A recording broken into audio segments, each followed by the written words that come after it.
سمیر محمد فیروز عبداللہ کے چہرے پر سیاہ نقاب ڈال دیا گیا تھا اور پھانسی گھاٹ کا دروازہ ان کے لیے کھول دیا گیا۔ جیل کے اہلکاروں نے فیروز کو سہارا دے کر تختہ دار پر چڑھنے میں مدد دی۔ جلاد نے پھندا ان کے گلے میں ڈال کر کس دیا اور دونوں پیر رسی سے باندھ دیے۔ فیروز کے پاؤں کے نیچے موجود سہارا پھانسی گھاٹ کا لیور کھینچتے ہی ایک جھٹکے سے ہٹ گیا اور ان کا جسم فضا میں لٹک گیا۔ یہ منظر کراچی سینٹرل جیل میں نصف صدی قبل یعنی 14 جولائی 1971 کو دی گئی ایک پھانسی کا تھا۔ سمین فیروز پر پولینڈ کے صدر اور ان کے ہمراہ پاکستان آئے وفد پر قاتلانہ حملے کا الزام تھا۔ اس حملے میں پولینڈ کے نئے وزیر خارجہ سمیت 4 افراد ہلاک اور 10 سے زائد زخمی ہو گئے تھے۔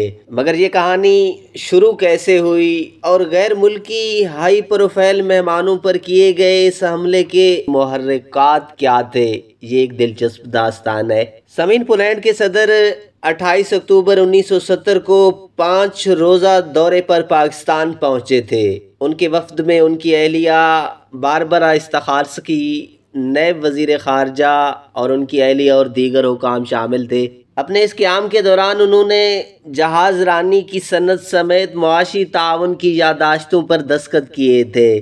صدر یحییٰ خان سے ملاقات کے علاوہ انہوں نے لاہور میں بادشاہی مسجد اور دیگر جگہوں کے دورے بھی کیے۔ پولینڈ کے صدر کی پاکستان آمد کے 2 ماہ بعد یعنی دسمبر 1970 میں پاکستان میں پہلے عام انتخابات ہونے جا رہے تھے۔ صدر ماریان کو پولیس حکام نے آگاہ کیا تھا کہ پاکستان دورے کے موقع پر کمیونسٹ مخالف احتجاج ہو سکتے ہیں، مگر 28 اکتوبر 1970 کو شروع ہونے والے اس 5 روزہ دورے کے پہلے 4 روز پرامن طریقے سے گزر چکے تھے، اس لیے پولیس صدر اور سیکورٹی حکام مطمئن اور پوری اعتماد تھے۔ 1 نومبر کو پولینڈ کے صدر اور ان کے وفد کو اسلام آباد ایئرپورٹ سے کراچی جانے کے لیے الوداع کر دیا گیا۔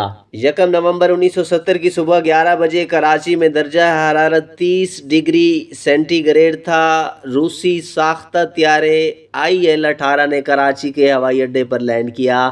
سیڑھی لگی اور پولینڈ کے صدر اپنی بیگم اور وفد کے ہمراہ طیارے سے نیچے اترے۔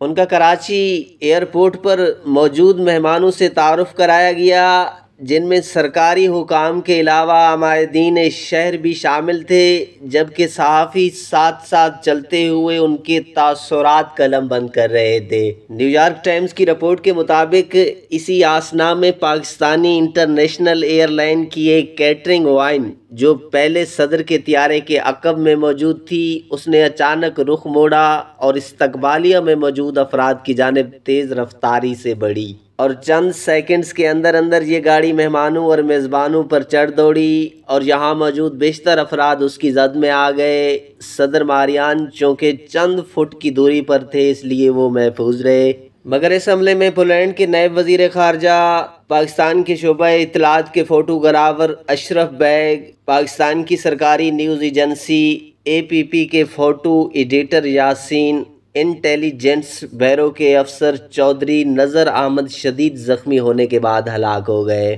جبکہ پولینڈ کے کونسل جنرل ایئرپورٹ پر مہمانوں کا استقبال کرنے کے لیے آنے والے چند بچے اور کراچی کے میئر سمیت درجن کے قریب لوگ زخمی ہوئے۔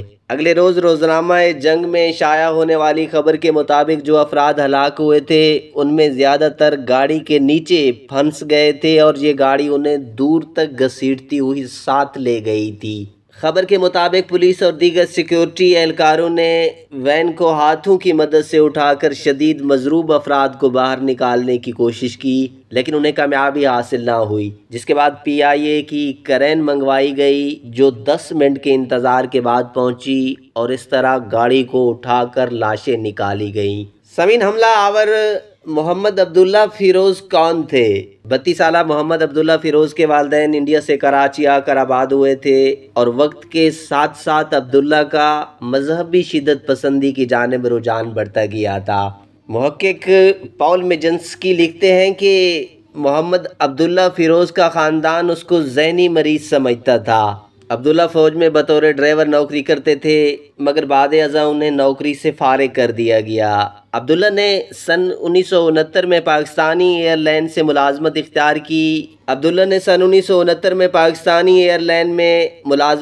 کی۔ جہاں وہ گاڑیوں کی مرمت میں تکنیکی معاونت فراہم کرتے تھے۔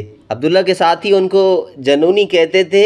عبداللہ نے صدر پاکستان کو خط بھی لکھا تھا جس میں مطالبہ کیا تھا کہ ملک میں شرعی نظام نافذ کیا جائے۔ محقق پاول میجنسکی لکھتے ہیں کہ گرفتاری کے بعد ملزم نے پولیس کو دوران تشویش بتایا تھا کہ اس نے چند روز قبل اخبار میں ایک تصویر دیکھی تھی جس میں اسلام آباد ایئرپورٹ پر صدر یحییٰ خان پولینڈ کے صدر کو خوش آمدید کہہ رہے تھے، اور یہ کہ اس کو پولینڈ کے صدر کے دورے کا ان بینر سے پتہ چلا جو کراچی شہر میں لگائے گئے تھے۔ انہوں نے پولیس کو یہ بھی بتایا کہ بعد ازاں انہیں معلوم ہوا کہ مہمان ایک عیسائی ملک سے آ رہے ہیں۔ حملے کے روز عبداللہ فیروز نے صبح 7:30 بجے تک کام کیا، اپنی شفٹ مکمل کی اور گھر چلا گیا۔ وہ نائی کی دکان میں گیا، گھر آ کر نہایا اور صفائی کے بعد اپنی یونیفارم صاف کی۔ بیوی کو خدا حافظ کہا اور ایئرپورٹ چلا گیا۔ سفر کے دوران انہوں نے اپنے ساتھیوں سے مقدس جنگ کے بارے میں باتیں کی۔ تفتیش میں یہ بات بھی سامنے آئی تھی کہ روزنامہ جنگ کے مطابق پھانسی سے قبل اہل خانہ سے آخری ملاقات کے دوران عبداللہ فیروز نے اپنے سالے اور بھائیوں کو عطر لگایا اور چھوٹے بھائی کو تسبیح تحفہ میں دی۔ قیام پاکستان سے لے کر 1971 تک کراچی سینٹرل جیل میں فیروز عبداللہ سمیت 81 قیدیوں کو پھانسی دی گئی تھی۔ جلاد خمیسہ نے فیروز عبداللہ سمیت 42 قیدیوں کو تخت دار پر لٹکایا تھا۔ 1 نومبر صبح 7:30 بجے وہ ڈیوٹی سے فارغ ہو گیا تھا اور اس کو اسپیشل برانچ نے سیکورٹی پاس بھی جاری نہیں کیا تھا، تاہم وہ صبح 10 بجے دوبارہ ایئرپورٹ پر واپس آ گیا تھا، اور چونکہ وہ PI کی یونیفارم میں تھا اس لیے ہوائی اڈے میں جانے سے اسے کسی نے نہیں روکا، جہاں وہ پولینڈ کے صدر کی آمد کا انتظار کرنے لگا۔ عدالت نے ملزم کے بیان کا حوالہ دیتے ہوئے فیصلے میں تحریر کیا کہ اس دوران ملزم نے چرس سے بھرا ہوا سگریٹ پیا اور غیر اسلامی طرز زندگی کے بارے میں خیالات میں غرق ہو گیا۔ ملزم کے مطابق اس کے بعد اسے معلوم نہیں کیا ہوا اور بعد ازاں اس نے خود کو پولیس تحویل میں پایا۔ سامعین، آپ بھی اس ویڈیو کے بارے میں ایک کومنٹ ضرور دیجیے گا۔